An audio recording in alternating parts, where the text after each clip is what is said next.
Welcome or welcome back to Tales for Bookeemonsters. My name is PK. We're going to be reading chapter 22 in our Advent Calendar Cozy Mystery Bedtime Read-Aloud book, Christmas at Glitter Peak Lodge by Kjersti Herland Johnsen. Secrets are being revealed. Thank you for being here, Cajun. So, what we will be doing, excuse me, I'll be popping off the stage.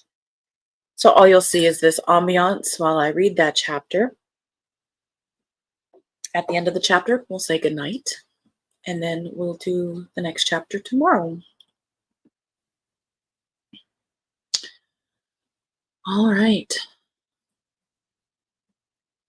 Let me pop off. Keo just laid down on his bed, so he's ready for a bedtime story too.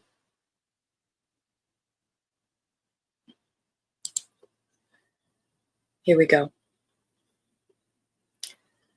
December 22nd. Ingrid woke with Thor's breath against her neck. When she carefully twisted her arm to look at her watch, she saw it was only a few minutes past 6. It was pitch black outside. Everything is at its coldest now, she thought. Dawn is hours away, and summer is still another 6 months. It won't get any darker than it is now. But it's warm here under the duvet, and inside me it's as bright as a clear summer day. Maybe I should have pretended my bed was slept in, Thor murmured in her ear as they embraced in the parking lot a few hours later. She laughed. I can go in and mess up the sheets a bit before the maid comes. It had snowed quite a bit overnight, but both the parking lot and the road had been plowed. The sky was blue and the air was crisp and clear. It's the winter solstice today, she said. We're moving toward brighter times. Yes, Thor smiled at her. Brighter times. Then he opened the door to his truck and got in. He squeezed her hand before closing the door and waved as he started to drive across the parking lot. She watched the car until it disappeared over the hilltop and down the road toward Dalen. Nana Borghild was waiting in the library when Ingrid came in. Her wise eyes sparkled. I'm glad you finally opened your eyes to Thor, her grandmother said. You know, Ingrid, our eyesight may deteriorate with age, but when it comes to people, we see all the more clearly. A few hours later, after office hours and lunch, Nana Borghild and Ingrid stood in the dining room and admired the Christmas tree in all its splendor. Alfred had put it up early that morning as planned. Now Sunny was standing on a stepladder, draping long ribbons of Christmas tinsel with the help of Hussein and the youngest guests. It was the 4th Sunday of Advent. Carafes of mulled wine and platters of gingerbread were spread across the table in the halls.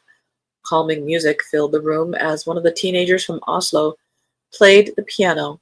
He was a tall blond boy who was generally rather quiet, but at the keys, it was as if he were communicating through the music rather than words. Maybe she should have asked him to play during the Christmas tree lighting, Ingrid thought, but she would never be able to bring herself to suggest that to Nana Borghild, who'd play the piano during the ceremony for as long as Ingrid could remember. The sky had started to darken just after lunch. The clouds were rolling in again, and a few snowflakes fell. Excuse me. But the silhouette of the mountains was still clear against the gray-blue sky. Ingrid went out into the foyer where suitcases were piling up and guests were coming and going. The front door opened with a cold gust. It was one of the visitors from Oslo coming in wearing a ski suit. Amazing trails, he beamed as he passed Ingrid. Pia, David, and Vigard came down the stairs. They were also going to catch the Christmas tree lighting before they headed back to Oslo. She saw a sly glint in Vigard's eyes when he greeted her and patted her on the shoulder, but fortunately, he said nothing about Thor while the others were there. She figured he'd ask all about what had happened in due time. They all headed into the dining room where several guests had already arrived. It was so nice, gathering around the Christmas tree. Ingrid remembered lighting the tree down in the village in the old days. Back then, the mayor was the one who lit the lights on the tree outside what was then the town hall, while the villagers sang Christmas carols. After the municipalities were merged, the old town hall had been converted into various offices, for a while even a pizza restaurant, and the traditions had disintegrated. It would be nice if some of them could be continued at the hotel, she thought, while some new traditions were introduced at the same time. It was a much different crowd up here anyway. She looked around the room. Her grandmother was now at the piano. Vigard, David, and Pia P had settled down nearby. The guests from Oslo were gathered in a corner, while Aisha, Hussein, and the rest of the staff formed a group on the other side of the tree. Freya and John Wilkins were sitting at a table by themselves. They had come to every event, Ingrid realized, but Freya wasn't as talkative as she had been for the first few days. After her illness, or whatever it was as if something were subduing her. She seemed more thoughtful somehow. Nana Borghild gave her a nod, and Ingrid wished everyone welcome. Then her grandmother struck a chord on the piano, and they were off. "O Christmas tree, how lovely are your branches." Nana Borghild's voice was high and clear, with a slight vibrato, and the guests sang along to the best of their ability, some a little shakily, so it helped when Sunny stepped in. Those who didn't know the lyrics filmed with their phones instead. Some tried their hand at both. At the end of the last verse, Alfred would put in the plug so the lights came on as the song faded out. Ingrid made eye contact with him as he stood by the wall socket, and he showed her he had the plug in hand. He was ready. "Your bright green leaves with festive cheer give hope and strength throughout the year. O Christmas tree, we learn from all your beauty."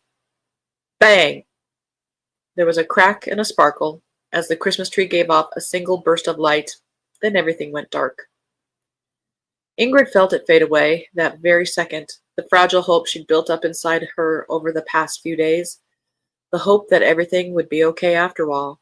She lulled herself into warmth and optimism for a few days, but now reality had come back with a bang and a shower of sparks.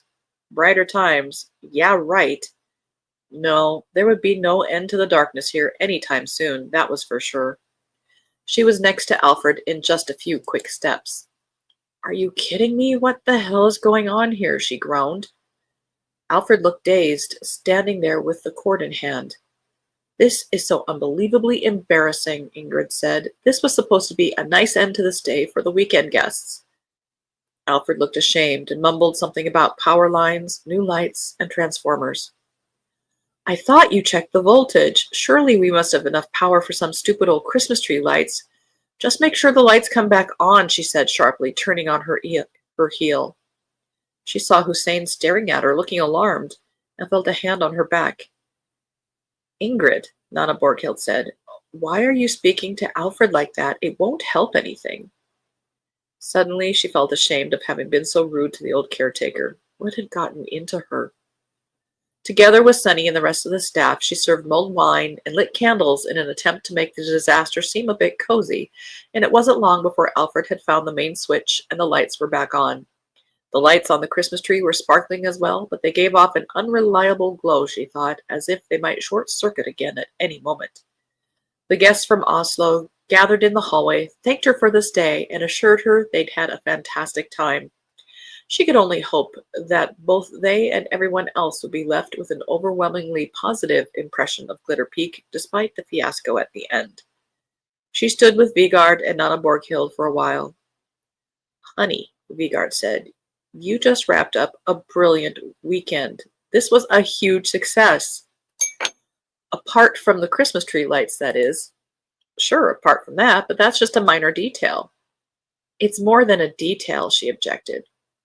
"But there are only 2 days until Christmas Eve," Vigard said. "You won't be able to switch out the electrical system today in any event." Ingrid sat down on a chair. He was right. It didn't help to fuss about this now. She was so sick of thinking about all these practical problems, but she couldn't get them out of her head. She closed her eyes. God, she was so tired. Everything felt so thick and muddy, and it was hard to remember what had happened over the past few days. All of these abrupt turns. How could everything change so suddenly? The optimism that had surged through her several times over the past few days was gone, replaced by stress and worry. The wave of adrenaline after she saved Hussein had subsided, and Thor. It had been so wonderful, but now it seemed like an eternity since she had woken up warm and happy with him, not just earlier today. Her lower back and abdomen ached. Oh, right. She realized there was another reason for her mood swing. She was about to get her period, and she hated it. Every time she felt it coming, she was transported back to the hospital in the Himalayas, feeling the new life draining out of her. She experienced everything all over again, the horror from the avalanche, the pain afterward, the grief over everything she'd lost and over everything that would never be. Maybe she should take some painkillers. The pain was getting worse now. You look pale, Ingrid, her grandmother pointed out. Are you okay? I I don't know, actually, Ingrid said, surprising herself. Her standard answer to this question tended to be yes. Things were always okay with Ingrid Berg. There wasn't any room for anything else. You couldn't go around feeling things all the time. Besides, was anyone really interested in how she was actually doing? What mattered was that she was able to do what she needed to do. But now that she was here with Vigard and her grandmother beside her, Christmas just around the corner, and her head full of thoughts and concerns, it was as though the truth was revealing itself of its own accord. Maybe I'm not okay. She felt dizzy and warm. Oh, Ingrid, come with me. Let's go up to your apartment. Nana Borghild took her by the arm and led her quickly toward the stairs. By the time they reached the apartment, Ingrid's hands were shaking so much that her grandmother had to take the key from her and unlock the door. Ingrid sank down on the sofa, and her grandmother got her a glass of water, which she drank greedily. Have you eaten anything today? Nana Borghild asked. You weren't at breakfast. Ingrid blushed at the thought of what she and Thor had been doing while the others were eating breakfast. No, not really, just some yogurt. I couldn't handle anything else, and now I'm a bit nauseous. What's the matter, sweetie? Nauseous? You're not... Nana Borghild stopped, clearly unable to bring herself to formulate the obvious explanation for morning nausea. Ingrid felt the dam burst. Tears started pouring down her hot cheeks.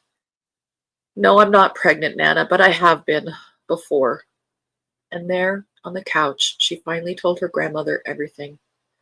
As the tears flowed, she talked about the contraception that must have failed, about Aisha's realization the very first time they met, about the surprise pregnancy test at the clinic in Nepal, about how she'd shoved it aside while she and Preben continued planning the expedition, about the life-changing news that she should have shared with Preben later at a better time, a time that never came. She talked about the nausea, about the sudden pain that hit her in the abdomen when she was rescued from the avalanche area and regained consciousness. She talked about the confusion when she was in the hospital, the blood, the fear. She told her grandmother that she'd never shared any of this with Preben, but that she wondered whether he might have understood it anyway, that they'd never talked about it, that she hadn't been able to talk about it with him. Oh, my dear girl. Her grandmother wiped the tears from Ingrid's face with a tissue as if she were a child and wrapped her arms around her. You've been going through this all alone. Oh, sweetie.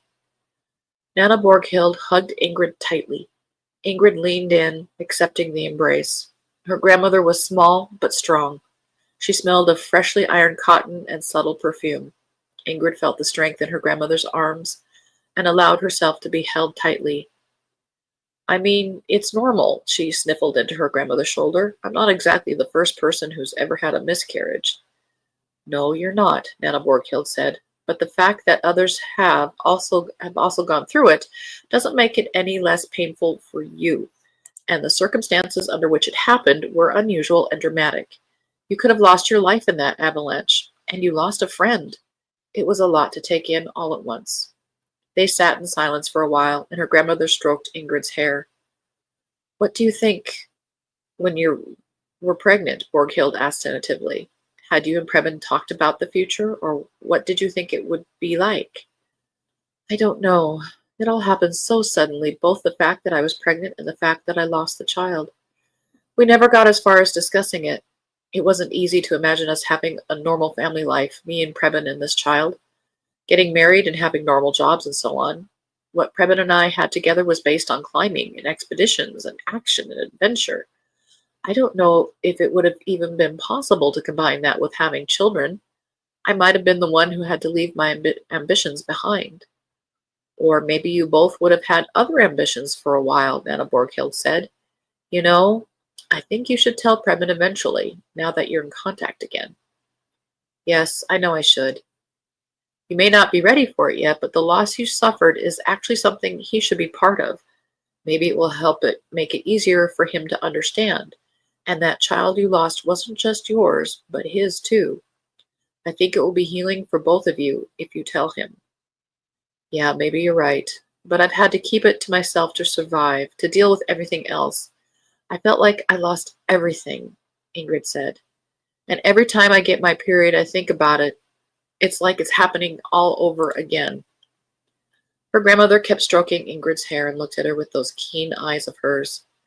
It may not be any consolation right now, Borghild said, but the fact that you bleed every month means that things are working properly down there, that you can get pregnant again. I don't mean right now, of course, she added quickly when she realized that Ingrid was about to protest, but later, if you want to, you still have time. Ingrid couldn't stop crying. Now that the dam had burst, there was nothing holding back the tears and grief. She rested her face against Nana Borghild's shoulder and smelled the mild and familiar scent. After a while, she was utterly exhausted, and her grandmother's cardigan was covered with snot and tears. I think you should rest, Ingrid, Nana Borghild said. Here, drink some more water, then go in bed. Ingrid was so warm and so tired, but gathered enough strength to protest. Get in bed? Now? Not possible. Yes, it is. I'll say goodbye to Vigard and David from you and take over for a few hours while you sleep it off. It'll be fine. I've run a hotel before, you know. And before Ingrid knew it, she was in bed and felt like a little girl again. She felt her grandmother's soft hand stroking her head until sleep took over. Dahlen, spring, 1962. Borghild walked calmly across the cemetery. She couldn't show what was going on inside her. Everything had to seem normal. It was such a beautiful day. Birds were chirping, and her shiny black Bunad shoes crunched in the dry gravel. She made sure to walk with her back straight and her head held high. She noticed every detail, how some of the trees had started turning green, how her Sholia glistened in the sunlight. Storms had been forecast for the weekend. It was only March after all, but there was no sign of rain yet. Anyone who didn't know better would think this was the perfect day for a wedding. They'd realized what needed to be done a few days earlier while walking up by Stigfossen. There was still snow up there, and it was rugged and dangerous terrain, but it was where Charlotte wanted to go. I've started showing. Look, she cried. I can't even button up anymore. She tugged at the lapels of her ochre woolen coat. It was so elegant, the latest fashion. She'd been so proud of it only a few months before, but now it was tight over her stomach and all the joy was gone. Charlotte had tears in her eyes. I can't do it, Borghild. I can't. I'd rather jump into the waterfall than marry Gerund and have the ceremony officiated by that bastard. Borghild put a hand on her arm. Charlie. But Charlie shook her hand off. There's no point, Borghild. Suddenly she tore off her coat and threw it down the scree toward the waterfall. There was a flash when Borghild imagined Charlie herself flying toward death. Her Charlie. No, no, I'll help you, Borghild cried. I'll do anything. I love you, and I'm going to help you. And now it was done, what she'd promised. And Borghild walked towards the church. She told her parents she needed a couple of hours to help Charlotte get ready and that they should go ahead to the church. They were in there now. So was Christian Stugu and the rest of their group of friends. But no one needed to save a seat for Borghild because she was the bridesmaid of honor and would be sitting at the very front. The groom, Gerund Schmedplas, was also waiting in the church with his best man, Hallgrim Dahlen, standing beside him. Borghild didn't know which one of them she despised the most. Charlie's older brother, who'd once been her close friend and who'd even suggested that they get married, or this groom, the brutal, alcoholic blacksmith, who'd already beaten one wife so badly that she was forced to flee from Dahlen. But apparently it was still better for Hallgrim and the family that Charlie married Gerund than for her to be an unwed mother, because that would be far too shameful. Borghild now knew for certain that Charlie would rather die than consummate the marriage Hallgrim had pressured her into. Charlie couldn't live with being married to a violent man, and certainly not with the fact that the person who was officiating the ceremony was him, Reverend Romer, the bastard who assaulted her when she went to him for advice, the pig who'd gotten her pregnant. How would Charlie have been able to go through with this? Hallgrim might as well have pushed her off the cliff and into Stigvassen. Borghild slowed her pace to stall for time before she had to play her part in the last act of this grotesque charade. She knew that around the same time as she walked through the church doors, the driver, Hans Dahlen, would be swinging his freshly polished Mercedes in front of the Dahlen family's house to pick up Charlotte and drive her the short distance to the church. But he wasn't going to find anyone there, because Charlotte was already long gone, farther away than those waiting for her would ever know. And Borghild would never be able to look into her beloved's eyes again. From Borghild Berg's diary. I knew I'd never look into her eyes ever again. Until now. A few weeks ago, I saw those eyes once again, deep granite gray with golden flecks. It took me a while to realize what it meant, but deep down, I think I've understood it ever since I first saw Freya. She does have Charlie's eyes after all.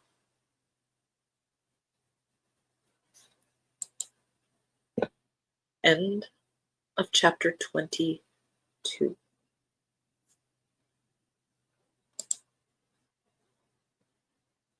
We'll do chapter 23 tomorrow evening at the same time.